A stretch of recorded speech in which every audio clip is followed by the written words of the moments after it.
Okay, and this is our model practically done, but I finally couldn't just take this tail texture, and it was bugging me, just couldn't leave it like that. I mean, in our render we cannot see it, but if we ever wanted to render a turntable 360, that just wouldn't look good. And didn't want it to leave it that way. So I'm selecting here the upper part, which is really the only part that we need to texture. We don't need this inner side of the tails. And I'm using a simple planar map type. And here I see that we have the Y and X axis. So I'm going to use Z as my projection point. Subedge interpolation to subedge, and going to create UV map, which looks like this. And now it's just a matter of tidying it up a little bit.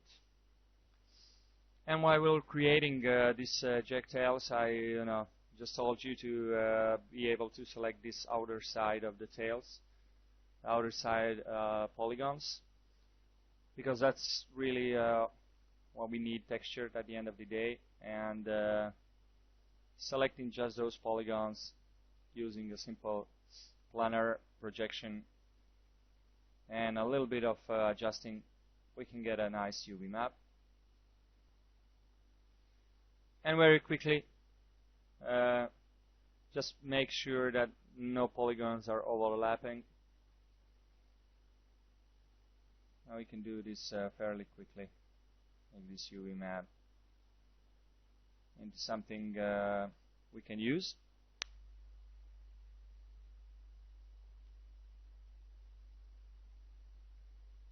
And once we do that, we follow the same procedure we used for other UV maps, and that is just print screen, increase the resolution a little bit, and when to draw the lines. So again, I'm drawing just a few test lines for the beginning, just to see if I'm happy with the thickness. So it's always a good thing to do. The first time that I did it, the lines were a little bit thin, so I'm a bit extra cautious this time around. And after I'm happy with the thickness of the lines, it's going to go and do exactly what we did so many times before, and that is draw this texture map. And what I did here is I print screen the subpatched version of the UV map to have an idea exactly how it bends, because I need to go with these lines to the very edges of the UV map. And here you see me adding the finishing touches to that color texture. And once that is done, going to modeler, reload, and we have our new texture. Now this, required for me to also adjust the jacket's body texture a little bit. I didn't want those lines to be cut like they were. So after saving what we did, I'm opening the jacket body PSD, and you can see that these lines are going all the way, to the end and over of our UV map. So you can see that it's cut, and that was okay. But now I kind of wanted to also adjust that a little bit, and we can see here in our reference image that these lines are actually not going all the way to this edge, but also they have like a natural end to them. And so that's exactly what I decided to do here. So I'm just going through these lines one by one and just erasing them to add a little bit of that space in the front part, and as well to have a natural kind of end in the back part of the jacket body. And here just seeing which polygon is where in the UV map according to the model. And it's a simple process, quick process to shorten these lines like you see.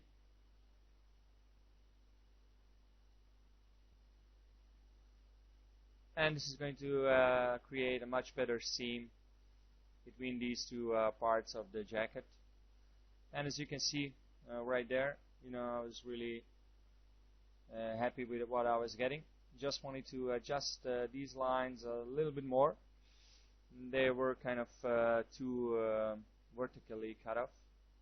I want them to have these nicer endings.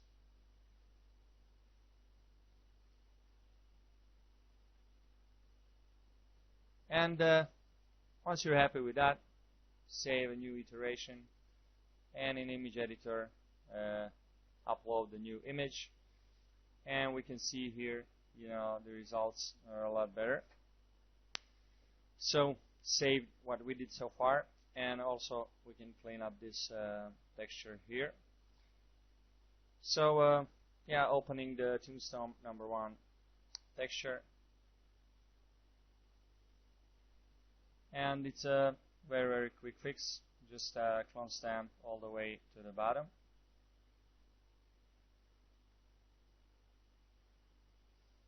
And yeah, that is that.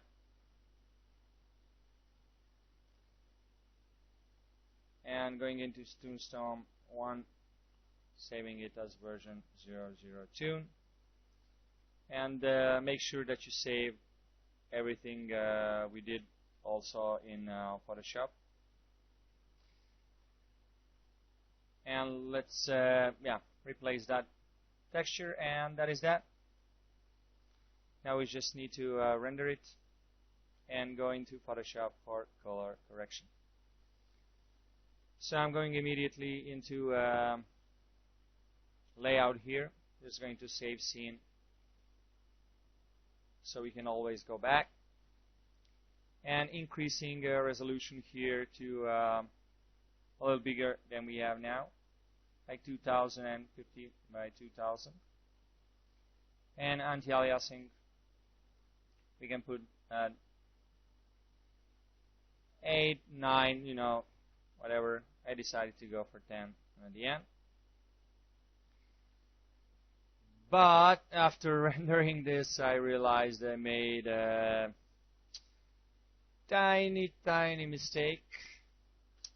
These can creep up, as we've seen throughout this model. And in fact, I did the UV map rework on the Jack tails and this new texturing on the earlier version of Jack. But it is a quick fix. I just loaded the right version of Jack and copy-pasted these textures. The textures that were correct from the older version to the newer version, and saved it as Jack version 32. And now we have it the way it's supposed to be. So just going into Lightwave, and to make sure that the scene is using the latest version of Jack, I'm going here and clearing all objects and loading the latest version of Jack. And have to go into Top Light and exclude, since we loaded the new object, exclude the layer 2. Just a small mistake, which was very easily corrected. Just had to load the previous textures, previous surfaces to the model that I changed the UV map on. And just make sure that you save your scene and save your objects. And right now, yeah, that's rendered up. It's a pretty huge render, and it's the right version rendered now. And I'm going to save it as Targa, because this is going to save also alpha channel for us, which is very important. We're going to use in color correction and adding a little bit more touch-ups in Photoshop. And now that we have that saved, we can remove those. But before we go into Photoshop, what I want to do is render an ambient occlusion render. Ambient occlusion render is most of the time used to enhance the shadows. Since our image is pretty black and our surfacing is pretty dark, it's not gonna use it for that much, but I'm thinking it's going to add a bit more shadows into this bottom part of the fence. In any case, it's a fairly quick thing to do. Go into Surface Editor, select all of these surfaces, go under Presets, and select Default Smooth. So we have overwritten all of those surfaces, and put the maximum white, and you can just check the double-sided. Go into Backdrop Options under Scene tab, and again put the maximum white in the backdrop color, 255, 255, 255. Under Compositive, we don't want any background image there. Go under Scene Editor and deactivate all of the lights. So the only light that's lighting the scene is the background radiosity. And we can put this to something around 7 for ambient occlusion. And render the frame. And here it is, our ambient occlusion render. And you can see the interpolated, not the greatest thing for ambient occlusion. You can see a little bit of blotching there. So I'm going to go in the Render Globals, Global Illumination, and just deactivate interpolated and render one more time with interpolated turned off. And that's the render. The blotching is gone. We can see the difference between these two. It's a bit grainy, but our resolution is big, and it's just the ambient occlusion. So I'm just going to save this as JAK Hi-Res Ambient Occlusion version 001. And just to not waste a perfectly nice render, I'm going to save that also as stamp, just in case you might decide to go that way.